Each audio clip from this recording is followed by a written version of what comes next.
OBC समाज हा या देशाच्या पाठीचा कणा आहे। या समाजाने या देशाच्या संपूर्ण जडणघडणीमध्ये पायव्याचं काम केलेलं आहे आणि ओबीसी समाजातल्या विविध जातींनी आमच्या 12 बलुतेदारांनी ज्या प्रकारे आपल्या देशामध्ये आपला गावगाडा चालवण्यामध्ये या ठिकाणी काम केलेलं आहे, आज आपल्या सरकारला आणि देशाला त्यांच्या पाठीशी उभं राहावं लागेल।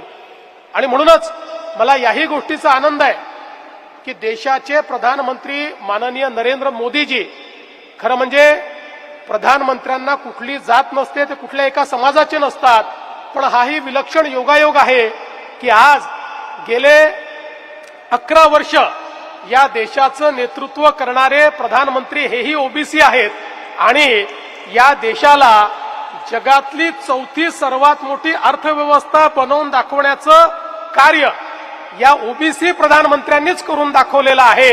हे देखील मला असं वाटतं अत्यंत महत्त्वाचं आहे आणि म्हणूनच ओबीसी समाजाच्या संवेदना समजून घेत मोदीजींनी जातनिहाय जनगणनेचा विषय असेल तो पूर्ण केला।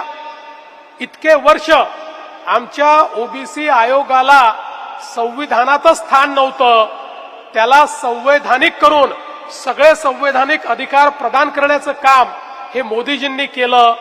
आमच्या मुलांना केंद्र सरकारच्या आरक्षणामध्ये त्या ठिकाणी डॉक्टर होण्याकरता आरक्षण मिळत नव्हतं, ते आरक्षण मिळवून देण्याचं काम मोदीजींनी केलं।